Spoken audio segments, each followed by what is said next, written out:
Hello parents, मैं हूं doctor Megha, gynaecologist and गर्भ संस्कार ट्रेनर।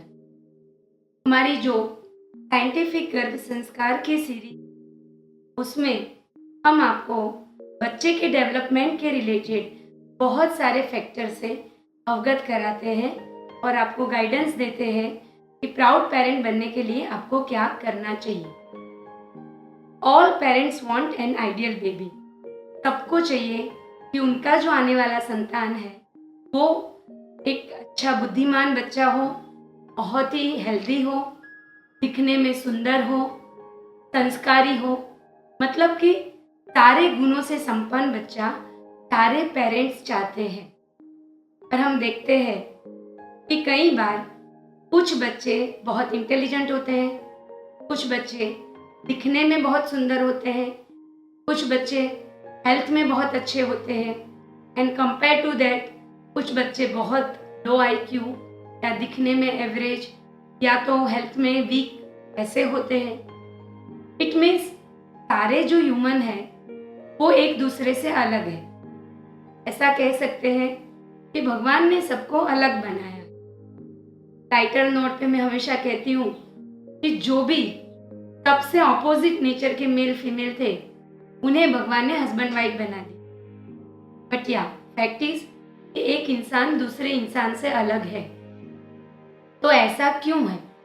ऐसे कौन से फैक्टर हैं जो एक इंसान को दूसरे इंसान से अलग बनाता है?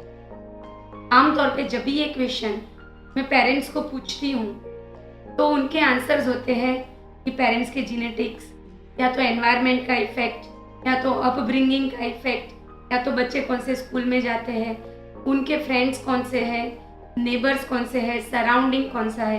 ये सारे फैक्टर्स एक ह्यूमन बीइंग के बीइंग होने पे इफेक्ट करते हैं। ऐसे आंसर्स मुझे मिलते हैं। तब मैं उन्हें हमेशा ये क्रॉस क्वेश्चन पूछती हूँ कि एक ही घर में दो सेम जेंडर के बच्चे, मतलब कि दो लड़के या दो लड़की जो कि एक ही पेरेंट्स के संतान है, तो डेफिनेटली उनके जीनेटिक सेम है, एनवायरनमेंट भी ऑलमोस्ट सेम है, एक ही एनवायरनमेंट में पड़े बड़े हैं, ऑलमोस्ट उनकी जो अपब्रिंगिंग हुई है वो भी ऑलमोस्ट सेम हुई है, मोस्ट ऑफ द टाइम वो एक ही स्कूल में पढ़ते हैं, फिर भी वो दिखने में, इंटेलिजेंसी में, नेचर में, बिहेवियर में बहुत तरीके से अलग होते हैं। ये हमने हमेशा नोटिस किया है। सवाल ये है कि ऐसे कौन से फैक्टर है जो एक ह्यूमन जो है उसके डेवलपमेंट पे, उसके बीइंग पे अफेक्ट करते हैं। अगर हम ये जान लें तो नेचुरली एक आइडियल चाइल्ड कैसे हम अपने घर में ला सकते हैं, उसके बारे में हम काम कर सकते हैं। हमारे वेदों में एक ह्यूमन बीइंग के डेवलपमेंट के लिए 6 भाव के बारे में, यानी कि 6 फैक्टर के बारे में बताया गया है। सबसे पहला फैक्टर है मातृज भाव, मतलब कि मदर की 5 पीढ़ी के जीन्स बच्चे के अंदर आते हैं। बच्चे का जो सॉफ्ट ऑर्गन्स होते हैं, मसल्स होते हैं, हार्ट होता है, ये सारी चीजें उसके मैटरनल जीन से बनते हैं। देन कम्स द पितृज भाव, मतलब कि फादर की 12 पीढ़ी के जो जीन्स हैं वो बच्चे के अंदर आते हैं। बच्चे के बाल है, दांत है, हड्डियां है, फॉर्म्स है, ऐसी जो चीजें हैं वो फादर के जो जीन्स है उससे रिलेटेड होती है। अब वी ऑल नो कि हमारे शरीर में 23 पेयर ऑफ जीन्स होते हैं। ये जो जीन्स होते हैं वो DNA फॉर्म में बहुत सारे हेरिडिटरी के जो कैरेक्टरिस्टिक्स हैं उसको कैरी करते हैं। ये सारे जीन जो है वो पैर में होते हैं। 23 पैर में इन ईच पैर एक जीन मैटरनल साइड से आता है, एक जीन है वो पैटर्नल साइड से आता है। अब उसके ऊपर अनगिनत हजारों की संख्या में केमिकल मैसेजेस होते हैं, जो केमिकल मैसेजेस में उसमें एक कैरेक्टरिस्टिक डेमोन्स्ट्रेट करते हैं, जैसे कि बच्चे के बाल कर्ली रहेंगे या सिल्की रहेंगे, या तो ब्राउन रहेंगे या ब्लैक रहेंगे, इस तरह के कैरेक्टरिस्टिक्स केमिकल मैसेजेस के फॉर्म में उसके अंदर रहते हैं। एक ही जो जीन की पेयर होती है उसमें सारे तरह के जीन्स होते हैं, क्योंकि जैसे मैंने कहा 12 पीढ़ी फादर की, 5 जनरेशन्स जो है वो मदर की, तो किसी न किसी के ब्लैक बाल रहे होंगे, किसी न किसी के ब्राउन हेयर रहे होंगे, किसी न किसी के कर्ली हेयर रहे होंगे। वो सारी कैरेक्टरिस्टिक्स इसके अंदर होती है। बट जब बच्चा बनता है, बच्चे का फॉर्मेशन होता है, तो ये सारी कैरेक्टरिस्टिक में से सिर्फ एक कैरेक्टरिस्टिक्स जो है वो प्रेजेंट होती है या तो एक्सप्रेस होती है, जिसे कहा जाता है जीनेटिक एक्सप्रेशन।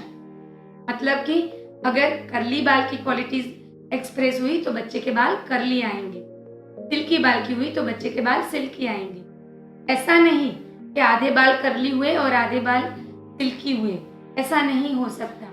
तो ये जो जीनेटिक एक्सप्रेशन है वो डिपेंड करता है कि how mother father take their pregnancy, वो कैसे काम करते हैं अपने आने वाले बच्चे के लिए।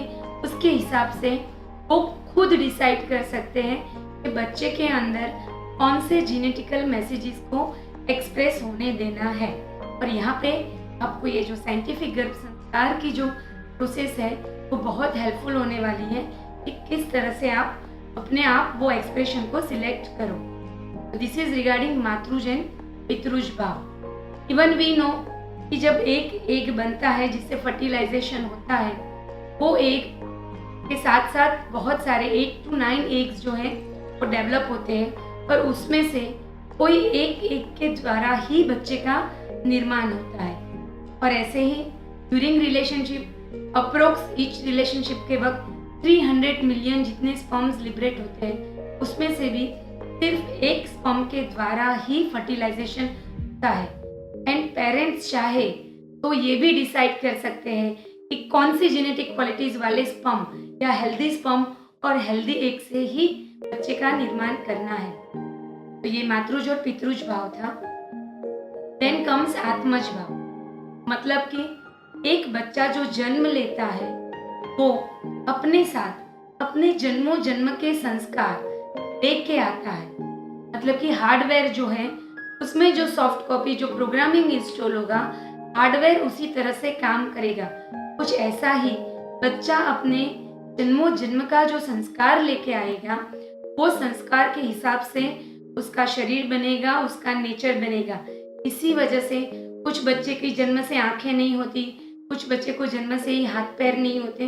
This all because of their previous birth actions और कर्मा जो हम कहते हैं, और उसका जो इफेक्ट है।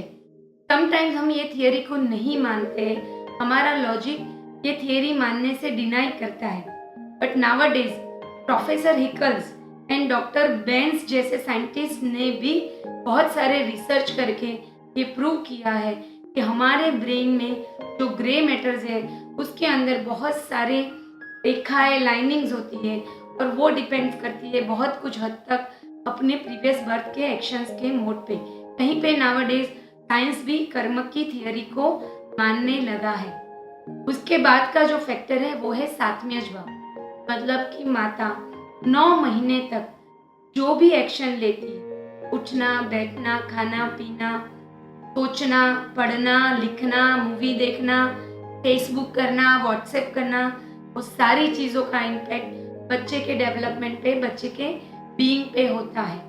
बच्चे के बहुत सारे गुण जैसे कि अलर्टनेस है, उसका आलसीपना है, उसका डेडिकेशन है, उसकी एनालिटिक एबिलिटी है, ये सारी चीज़ें मदर के सातवें भाव पे, मतलब कि मदर की जो लाइफस्टाइल है उस पर इम्पैक्ट करता है। टिनमैन जैसे साइंटिस्ट ने भी रिसर्च करके ये प्रूव किया है कि बच्चा जो है वो ड्यूरिंग वुम्ब लाइफ मदर की जो लाइफस्टाइल होती है उसी को फॉलो करता है। मतलब कि अगर आप चाहते हो कि आपका बच्चा रात को 10 बजे सो जाए, और अगर आप ड्यूरिंग प्रेगनेंसी 11-12 बजे तक क्राइम पेट्रोल देखते हो या कोई भी सीरियल मतलब देखते हो, तो इन दैट केस बच्चा रात को 10 बजे नहीं सोएगा। सेम में 5th जो फैक्टर है वो है रसज भाव। रसज मतलब कि माँ जो कुछ भी फूड लेती है वो फूड रस बन के बच्चे के फिजिकल शरीर को न्यूट्रिशन देके उसका निर्माण करता है। बट सिर्फ खाना ही रस नहीं है, बच्चा जो कुछ देखता है, जो कुछ सुनता है, वो भी रस बन के बच्चे के मन का निर्माण करता है, बच्चे के बीइंग का निर्माण करता है।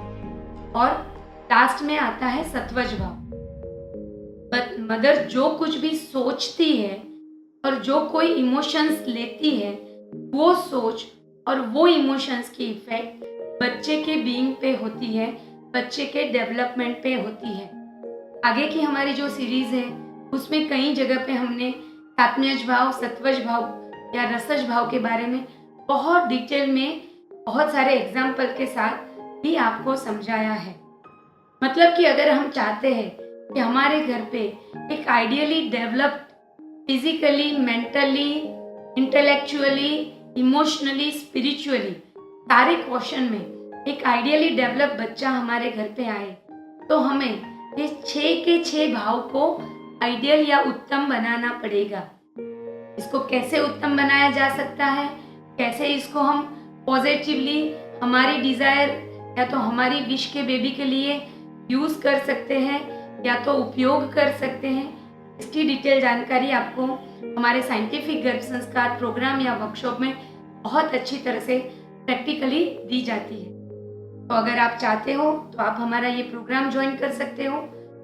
बहुत सारी ऐसी और इन्फॉर्मेशन के लिए आप हमारे ये यूट्यूब चैनल को सब्सक्राइब कीजिए, बेल बटन प्रेस करके नोटिफिकेशंस आपको मिलते रहे ऐसी तजवीज़ कीजिए।